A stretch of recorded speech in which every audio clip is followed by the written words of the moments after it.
반갑습니다.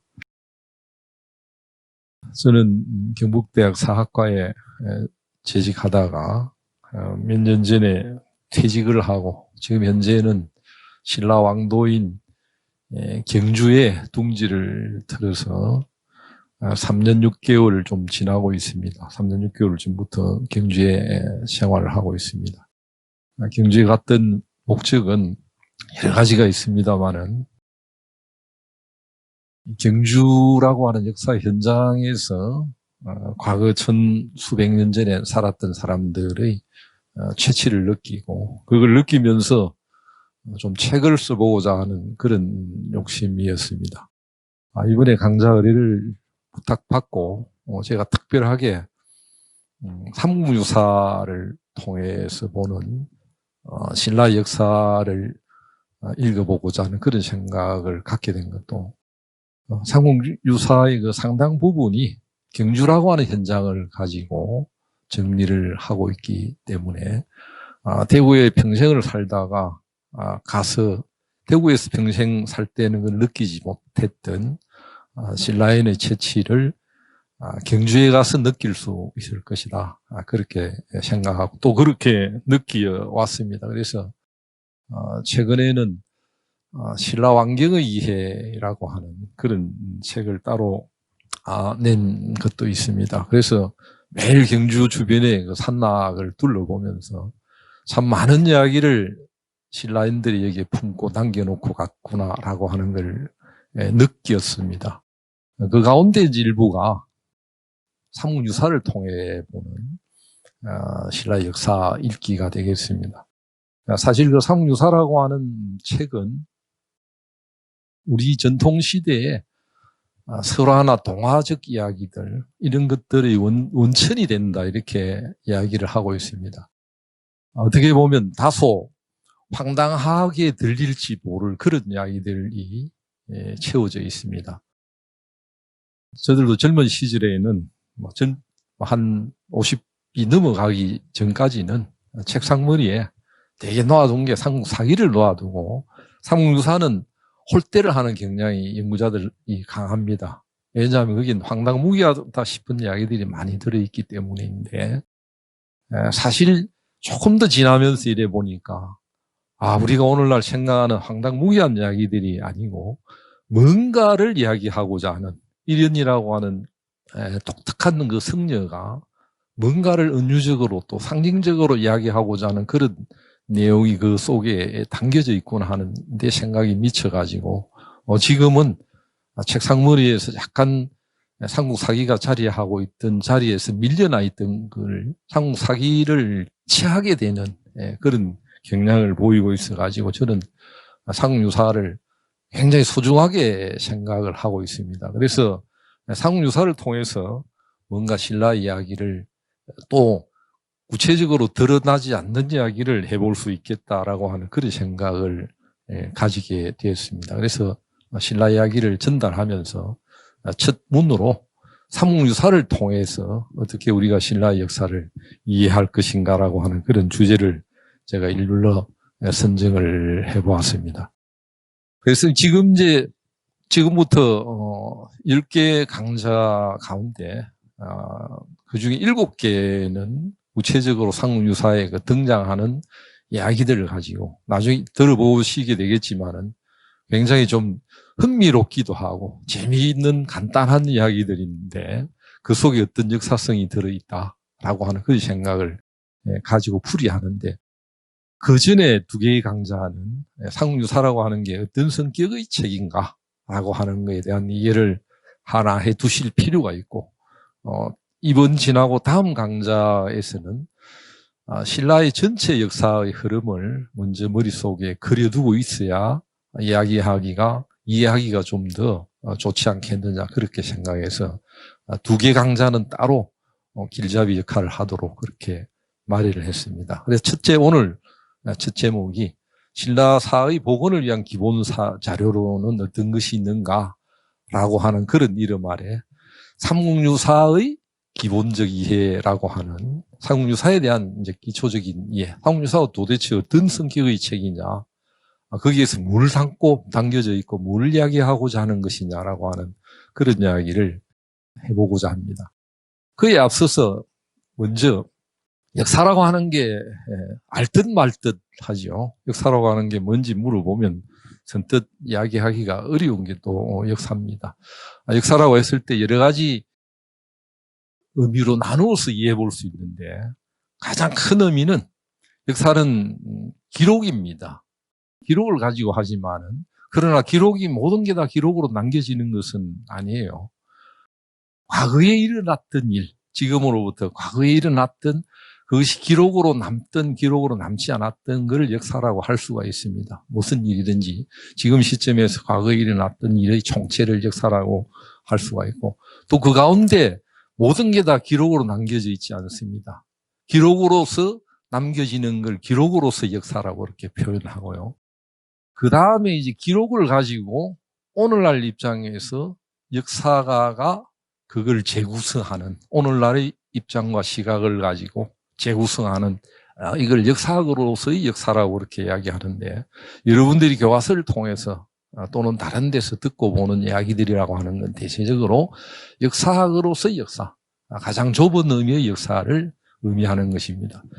역사학으로 역사는 좁은 의미의 역사라고 하는 건 뭐냐면 기록으로 남겨져 있는 걸 통해서 그 역사의 가장 기본이 뭐냐면 기록입니다. 이 기록을 역사학에서는 사료라고 그렇게 이야기를 합니다. 사료라고 하는 걸 통해 가지고 기록으로 남겨진 걸 사료라고 그러는데 이 기록을 통해 가지고 인간의 삶을 복원을 하게 됩니다. 인간의 삶이라고 하는 걸 이제 팩트, 사실이라고 할 때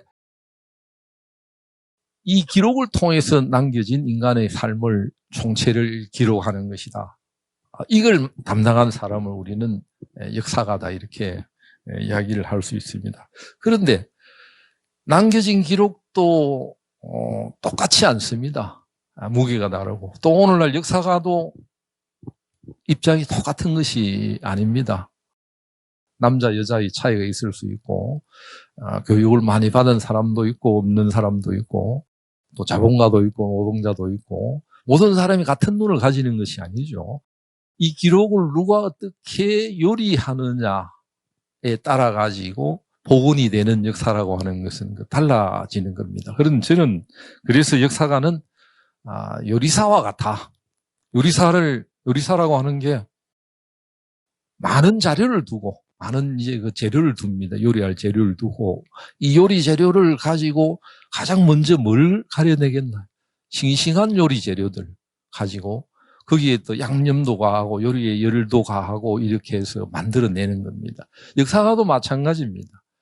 많은 기록이 남겨져 있는데 이 모든 것이 다 모든 기록이 다 똑같은 무게를 가지는 것은 아닙니다. 요리사가 재료를 쓸 때 싱싱한 것도 있고 어제 나온 것도 있고 오늘 나온 것도 있고 일주일 전에 나온 것도 있습니다. 그 가운데 내가 어떤 요리를 할 때 어떤 걸 써야 되겠나 하는 것은 요리사가 결정을 하는 거고요.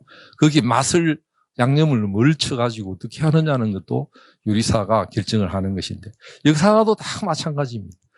기록을 가지고 삶의 무게를 복원해내는 것인데 어떤 자료를 어떻게 쓰느냐 하는 것은 역사가에 달려 있는 겁니다. 역사가가 어떤 눈을 가지고 역사를 보느냐. 역사가 입장이 똑같은 것은 아니기 때문입니다. 눈이 각각 다른 것입니다.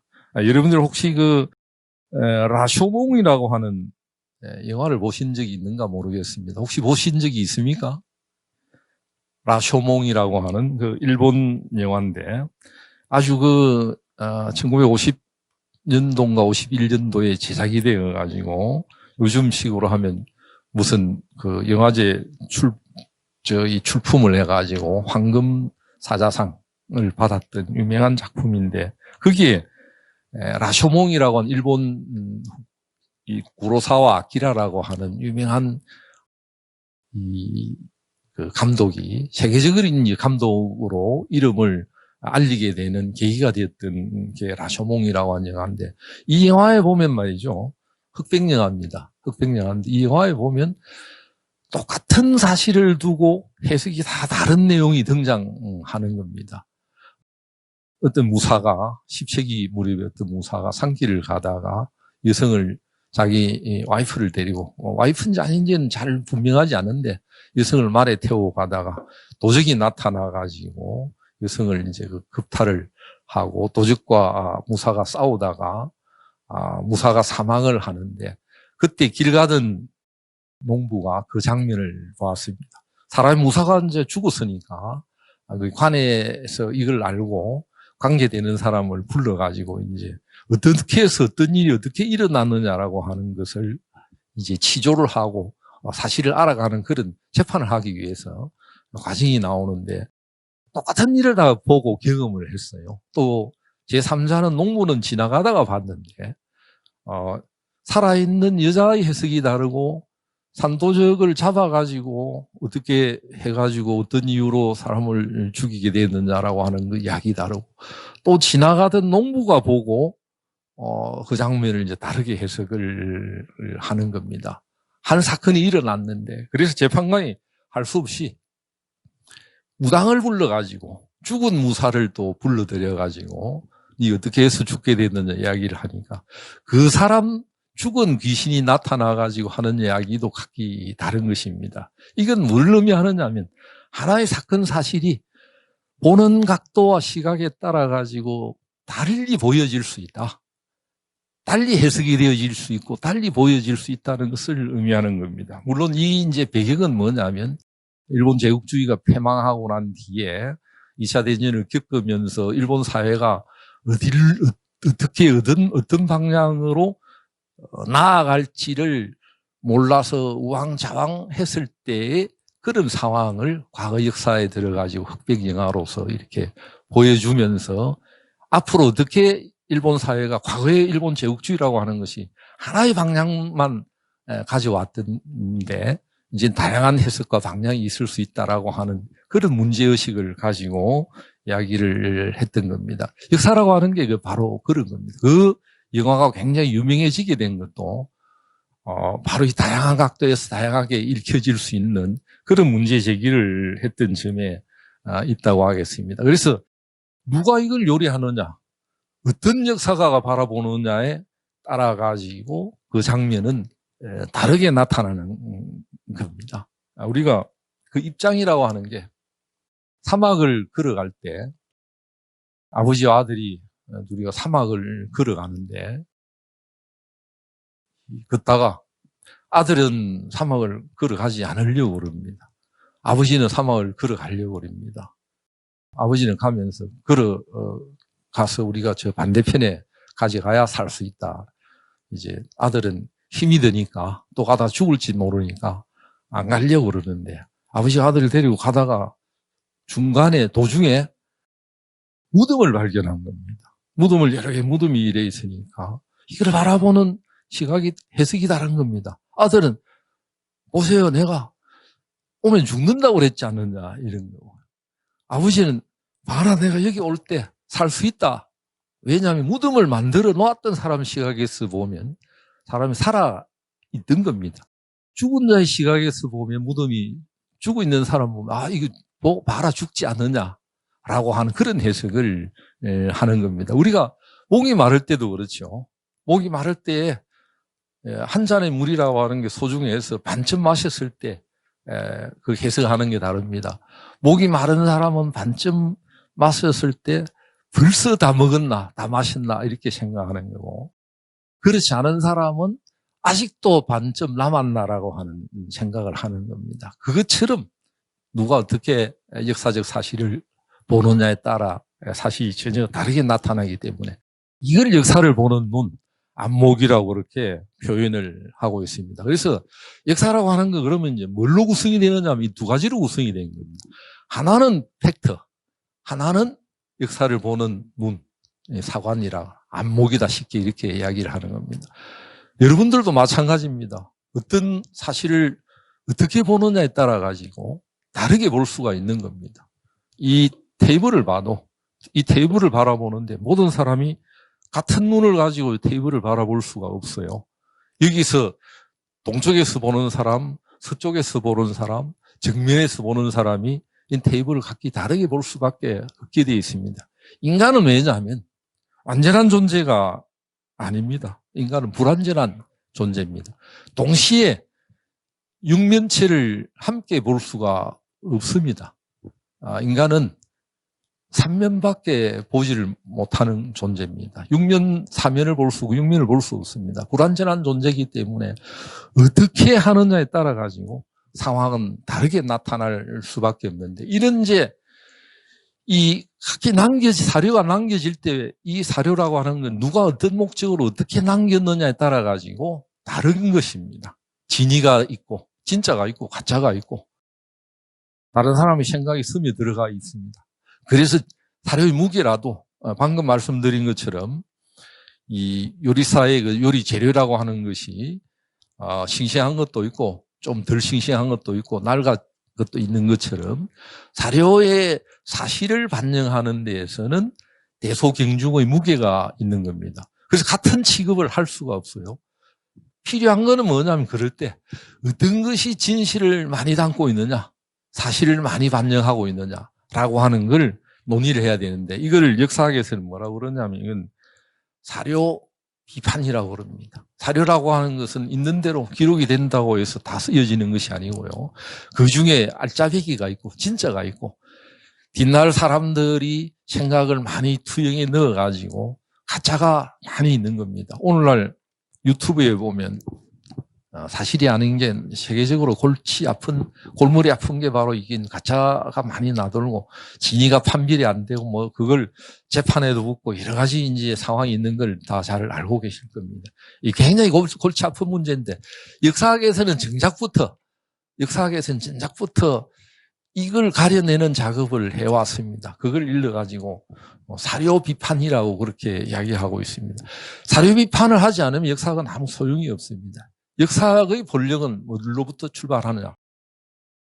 기록으로 남겨진 걸 근거로 하되 이 기록으로 남겨진 것의 대소경중의 무게가 다르기 때문에 사료 비판을 하는 겁니다. 그래서 어떤 것이 진정 무게가 많이 나가느냐, 무게가 덜 나가느냐, 어떤 것이 진짜냐, 어떤 것이 가짜냐라고 하는 무게를 달고 재는 이런 작업을 사료 비판이라고 이름하는데, 이게 바로 역사학의 가장 기본입니다. 우리가 아무거나 다 기록으로 믿을 수 없는 이유도 바로 그런 데 있습니다. 사료 비판을 하는 훈련의 과정, 이걸 이제 사료학이라고 그렇게 이야기를 하는데, 이 사료학이 역사학의 가장 기초다, 이렇게 이야기할 수 있습니다. 어떤 사람들은 가져와가지고 왜 이건 믿고 이건 못 믿느냐 이렇게 이야기를 하는데, 그러나 거기에는 약간의 1%가 진짜가 들어있는 거하고 80%가 진짜가 들어있는 거하고는 다르죠. 우리가 금의 순도를 재가지고 뭐 24K, 20K, 18K 뜨고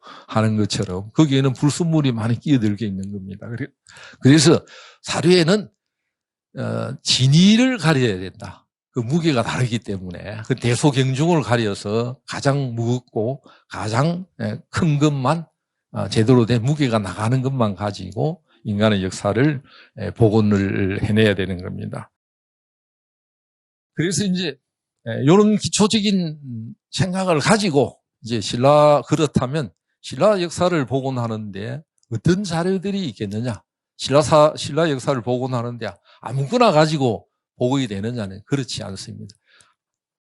단적으로 말하면 조선시대 이후에 정리된 것들은 대체적으로 역사를 복원하는데 신라사를 복원하는 데 활용을 거의 하지 않는다. 참고 자료로만 여길 따름이지 활용을 잘 하지 않는다. 왜냐하면 조선시대에 들어와 가지고는 성리학이 발달하면서 성리학의 어떤 관점, 유학의 관점 이런 것이 많이 스며들어 와가지고 과거 사실이 부해되거나 왜곡되거나 과장되거나 그런 내용이 들어있기 때문에 대체적으로 고려시대에까지 남아있는 자료들은 기본적으로 기본사서로서 활용을 하고 있습니다. 여러 사서 가운데 그래서 우리가 신라사를 복원하는 데 기본이 되는 사료는 삼국사기와 삼국유사를 손꼽을 수가 있습니다.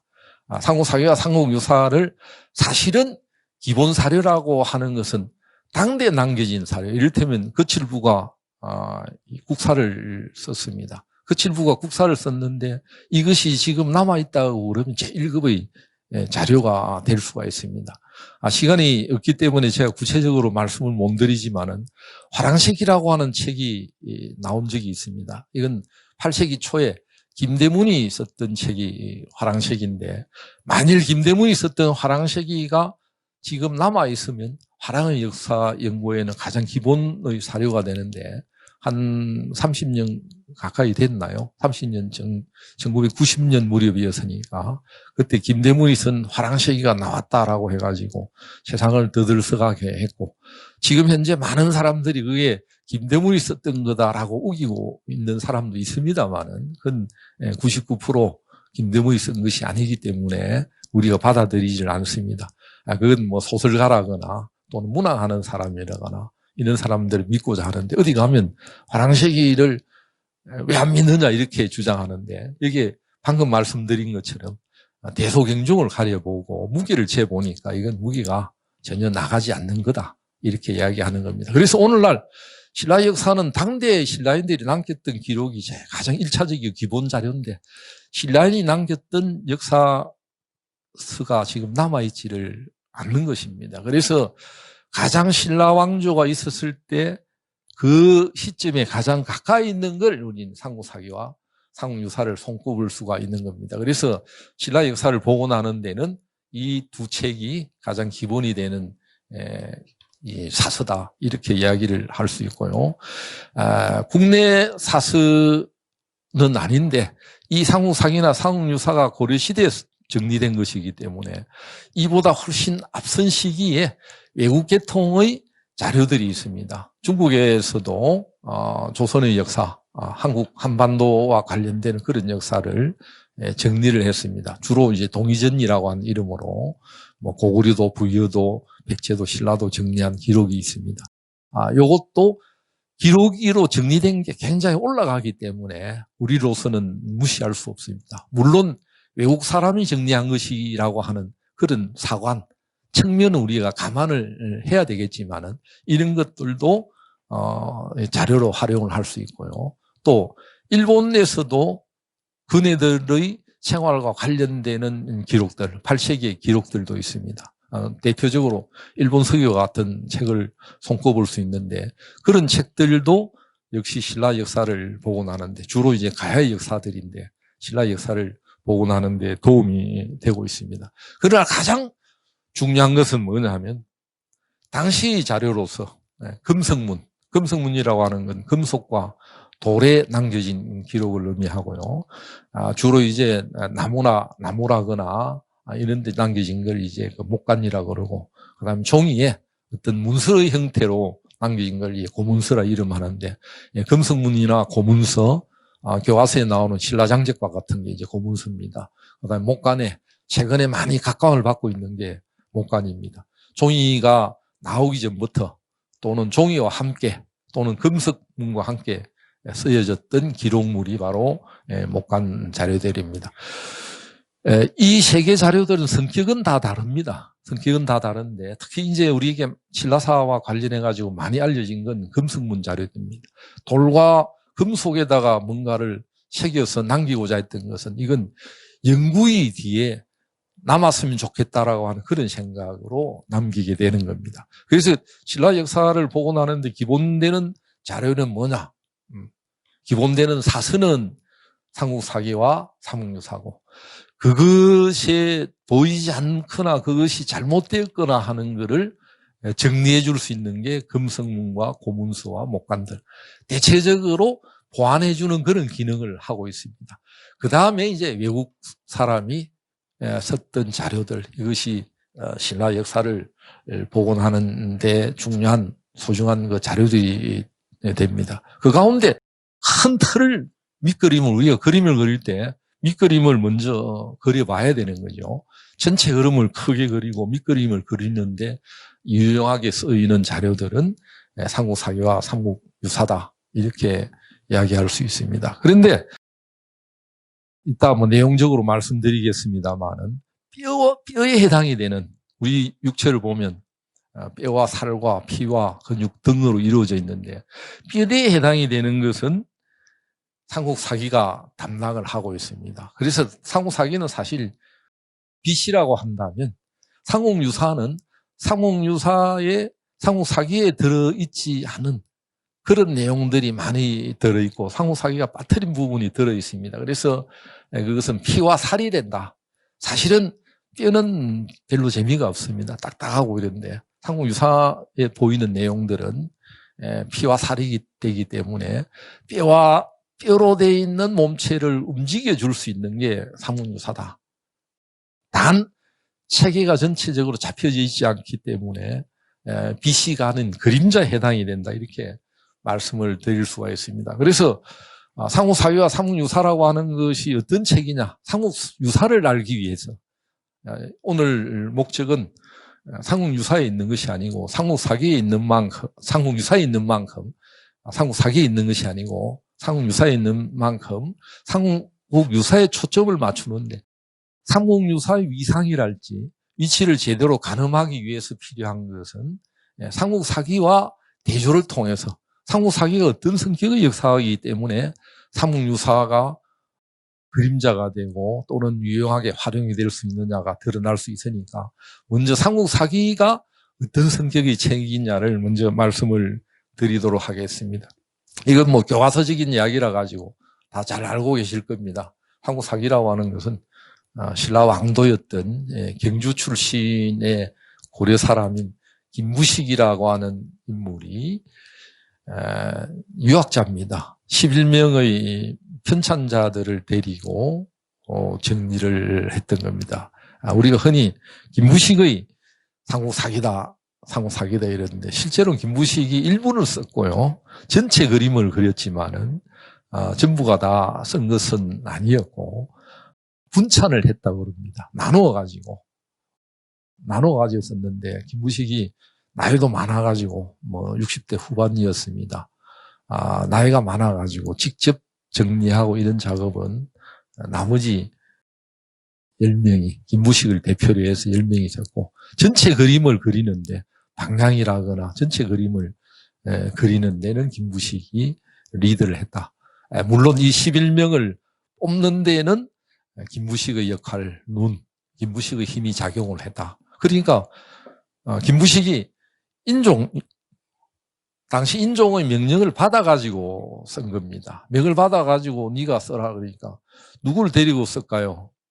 자기가 뽑는 겁니다. 이제 행정적으로 지원해주는 사람 2사람, 이제 그 다음에 나머지 자기를 포함해가지고 9명, 직접 편찬하는 사람 9명, 다 자기하고 생각이 비슷한 사람을 쓰는 겁니다. 그래서 유학자로서 생각이 굉장히 비슷하고 문장 수준도 비슷한 사람을 골라 썼습니다. 이제 관직을 관두고 물러나서 자기 집에서 재정적 지원을 받고 그 다음에 선발을 해가지고 편찬을 했습니다.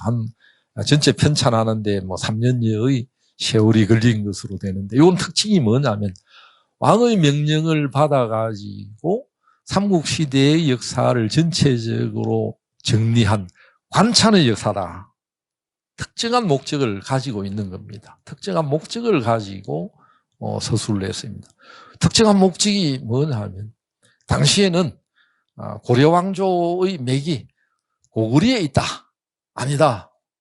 신라의 정통성을 두고 있다라고 하는 두 그룹 사이에 대립과 갈등이 굉장히 심하게 전개되고 있었던 겁니다. 조선 고려 초기에는 고려의 후계자다. 고려의 뒤를 이었다라고 하는 그런 의식을 가지고 있는 사람들. 주로 어디 사람들이냐면 주로 서경 출신들입니다. 서경이라고 하는 오늘날 평양 출신인데 거기 있는 사람 플러스 개성 출신들이 그런 입장을 가지고 우리는 고구려의 뒤를 이었다. 왜냐하면 고려라고 하는 이 국호도 말이죠. 고구려가 5세기 말 후반으로 생각이 되는데 국호를 우리는 흔히 고구려라고 그러지만은 고구려가 국호를 고려로 바꾸었어요. 고려로 바꾸었는데 6세기 들어와가지고는 다 고려로 썼습니다. 사실은 교과서적으로 고려가 고구려의 국호를 받아가지고 줄여서 썼다 이러지만 그것이 아니고요. 이미 고려 왕조가 고려라고 국호를 사용하고 있었어요. 5세기 말 6세기 초부터 전부 사용하고 있었는데 고려 왕조가 개창이 되면서 그 국호를 그대로 가가지고 썼던 겁니다. 마치 우리가 고조선이라고 그러지만은 고조선이라고 하는 나라는 없어요. 조선은 있어도 고조선은 없습니다. 뒷날에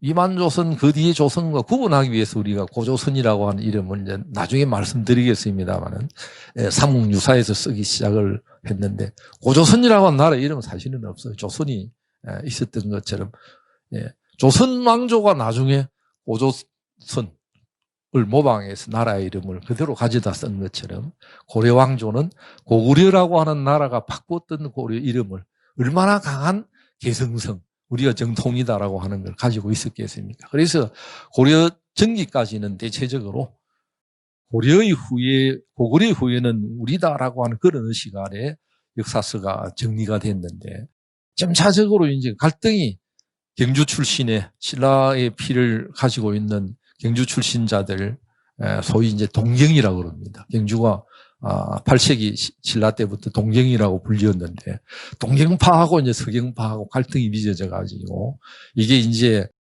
12세기 초반에 몇 층의 난으로 일어나 가지고 싸움이 붙어서 승리를 한 게 바로 동경파들 김부식을 중심으로 하는 신라계통의 맥을 잇는 일파들이 승리를 하게 되는 겁니다. 그래서 그 이전에 있었던 삼국시대의 역사를 새롭게 정리했는데 중점은 어디에 주로 두느냐 하면 신라에 중점을 두고 삼국시대의 역사를 정리를 했다라고 하는 게 삼국사기다 이렇게 이야기할 수가 있습니다. 그런데 눈여겨볼 것은 삼국사기라고 하는 책은 기전체로 된 역사책이라는 사실입니다. 기전체도 아마 많이 들어보셨을 겁니다. 그렇죠? 기전체라고 하는 책을 어떤 사체다. 역사서술 체제가 여러 가지 방식이 있는데 그 중에 정통의 역사서로서 자리 잡게 된 것은 기전체로 된 역사서를 뜻하는 겁니다. 그래서 흔히 우리가 정사와 야사로 나누는데 정사라고 하는 것은 국가에서 인정을 했던 공식 역사서는 대체적으로 뭐냐면 기전체로 된 기전체로 된 사체로 쓰여진 역사책을 뜻하는 겁니다. 이건 중국에서 시작이 됐는데 중국에서 사마천이라고 하는 사람이 썼던 책이 사기라고 하는 책이 있습니다. 사기라고 하는 책은 다 읽어볼 수는 없지만은 그 가운데 주로 아주 유명한 게 사기 열전입니다. 열전은 웬만한 대학을 졸업하고 웬만한 식자층들은 사기 열전을 많이 접해 봤습니다. 국내에도 많은 자료들이 번역이 되어 있는데 사기라고 하면 먼저 떠올리게 되는 게 열전입니다. 이 사마천이 발명품이 바로 사기라고 하는 책에 쓰여져 있던 사체, 기전체라고 하는 책입니다. 요거는 뭐냐면 체제가 여러 항목으로 나누어져 있습니다. 본기, 세가, 지, 열전, 연표. 본기라고 하는 것은 제왕, 황제의 이야기를 기록한 항목이고 세가라고 하는 것은 제후왕의 이야기를 기록한 항목이고 그 다음 연표라고 하는 연대표고 지라고 하는 것은 뭐냐 하면 항목별로 오늘날 지리지, 정치도, 경제도, 사회도, 문화도 다 나눠지잖아요. 한꺼번에 쓰는 게 아니고 일목요연하게 파악하기 위해 가지고 지리론도, 관직, 정치제도, 제사와 관련되는 거, 음악, 예술 관련되는 거, 경제와 관련되는 거 따로 분류해서 항목을 나누어서 쓰는 것을 지라고 그럽니다. 그 다음에 이제 마지막에 열전이라고 하는 항목이 있는데 여기에는 천자, 황제하고 제후왕들 등등 지배층의 이야기에 포함이 되어 있지 않은 일반 군상들, 여기에는 귀족도 있고 일반민들도 있습니다. 노예, 노비들도 있고 모든 사람들의 이야기들을 기록을 한 항목이 열전입니다. 요 의식이 뭐냐면 역사를 움직여 나가는 주체는 황제만이 단독으로 움직이는 것이 아니다. 귀족만이 역사를 움직여 나가는 주체가 아니다. 모든 사람이다. 굉장히 그거 보면 대단한 역사의식의 진전이라고 할 수 있습니다. 실제로 우리가 오늘날 민주주의 국가에서 볼 수 있는, 물론 이건 뭐 민주적이라고 하는 그런 표현은 아니지만은, 역사를 움직여 나가는 힘은 어디로부터 나오느냐? 오늘날 민주주의 어디로부터 나오죠? 민주주의라고 하는 것은 국민으로부터 나온다. 백성으로부터 힘이 나온다. 아주 그런 생각입니다. 맹자가 군이나 임금이라고 하는 것은 물 위에 떠 있는 배와 같아. 물은 누구냐? 백성이다. 백성이 받아들이기 싫으면 배를 엎을 수도 있다는 생각입니다. 사마천에게도 맹자의 그와 같은 의식, 공자의 맥을 잇는 그런 의식을 가지고 있었던 겁니다. 길게 이야기할 수가 없는데, 역사는 특정한 지배층만이 움직여 나가는 역할을 한 것이 아니고 수많은 사람들의 힘의 노력에 의해서 역사가 움직여 나가는 것이다라고 하는 그런 인식 아래에 쓰여졌던 게 사기라고 하는 책입니다. 사기가 오늘날 아주 우리 오늘날 남아서 사기가 동양 역사의 아버지이고 시초다라고 할 정도의 이야기를 하고 있는 것도 바로 그런 어떤 진전된 모습, 혁명성이랄지 그런 모습을 가지고 있기 때문입니다. 그래서 사기의 서술 체제가 기본이 뭐냐면, 하나는 황제다. 황제의 이야기들, 천자 이야기들 기록한 항목이 본기거든요. 거기에서 기를 따왔고, 그 다음에 무수한 사람들의 이야기를 기록해 놓은 것이 열전이기 때문에 기전체라고 하는 것은 본기의 기와 열전의 전이 합쳐져 가지고 하나의 사체가 되었다. 이렇게 이야기할 수 있습니다. 그런데 사마천의 사기는 말이죠, 130권으로 되어 있는데 열전이 그 중에 70권을 차지합니다. 굉장히 비중을 크게 두고 있죠. 우리가 왜 사마천 사기 가운데 열전이다라고 이야기하느냐 하면, 그런 사람들이 비중이 컸지만 거기에 보면 이 세상에 지금 현재도 등장하는 사람들의 이야기, 사람은 다르지만은 행태들은 그거 다 들어있어요. 사마천의 사기 열전이 뛰어난 작품이다라고 하는 걸 문학 작품이기도 하고 보여주는 것이 바로 열전입니다. 열전이 생명이다. 열전이 없는 역사책은 사실은 기전체가 될 수가 없습니다. 기전체는 반드시 열전이 들어가고 본기가 없거나 세가는 없어도 되는데 열전이 반드시 들어있어야 된다. 이렇게 이야기할 수 있고, 그래서 김부식도 겉으로는 삼국 사기라고 그랬잖아요. 사기를 표방했습니다. 내가 고려의 사기를 쓰겠다, 고려의 사마천이 되겠다라고 하는 그런 생각을 가지고 기전체로 된 이 삼국시대 역사를 정리하려고 했던 겁니다. 내용적으로는 사마천의 사기보다는 사실은 방고의 한서를 더 내용적으로 본받으려고 했던 겁니다. 겉으로 내걸었던 것은 삼국의 사기를 쓴다라고 하면서 그렇게 했던 겁니다. 구체적으로 내용을 보면 삼국의 전체는 50권으로 되어 있습니다. 그런데 50권이라고 하니까 굉장히 이거 많다 이러십시오. 그런데 권의 개념은 좀 다른 겁니다. 권이라고 하는 것은 두루마리로 많은 한 묶음을 가리키는 거고요. 권의 상위 개념이 뭐냐면 뒷날에 나오는 제본을 하는 방식에 따라 책이라고 그럽니다. 책이라고 그러는 것이, 책이라고 하는 개념이 우리가 오늘날 책 보면 제일 위에 상위 개념이 뭐죠? 상위에 제일 위에 뭐가 있나요? 편이 있고, 그 다음에 장이 있고, 절이 있고, 항이 있고, 목이 있고, 이렇게 있거든요. 요 나눈 것처럼 그거는 책의 하위 개념, 책보다는 하위 개념이다. 50권이라고 그러니까 이게 굉장히 분량이 많다, 한국 사기가. 50권이라고 하는 개념은 50책이라고 하는 뜻은 아니고요, 한 책 속에는 여러 권이 들어가 있는, 오늘날 치면 장이다라고 생각을 하면 되겠습니다. 그래서 여기에는 보면 삼국시대에 다루는 고구려본기, 백제본기, 신라본기가 있어가지고 전체 28권입니다. 그 중에 신라가 12권, 고구려가 10권, 백제가 6권 이렇게 되어 있고, 연대표입니다. 연표가 3권, 그 다음에 지가 9건, 그 다음에 열전이 10건으로 이루어져 있습니다. 그래서 50건 가운데 열전이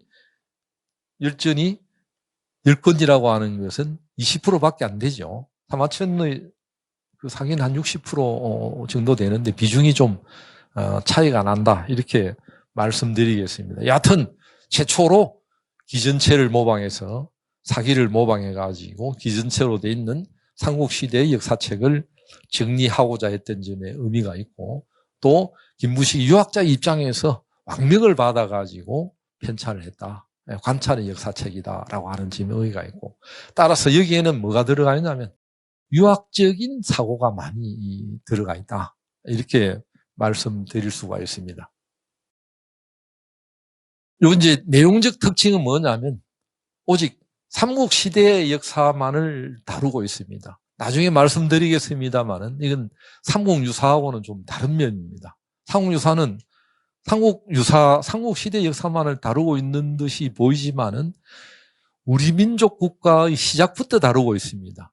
고조선부터, 당군 신화부터 다루고 있어서 그걸 일러서 통사라고 그러는데, 삼국사기와는 그런 면에서는 다른 면모입니다. 삼국사기는 오로지 삼국시대만을 다루고 있다. 한정적으로 다루고 있는 책이다. 이렇게 이야기할 수 있고요.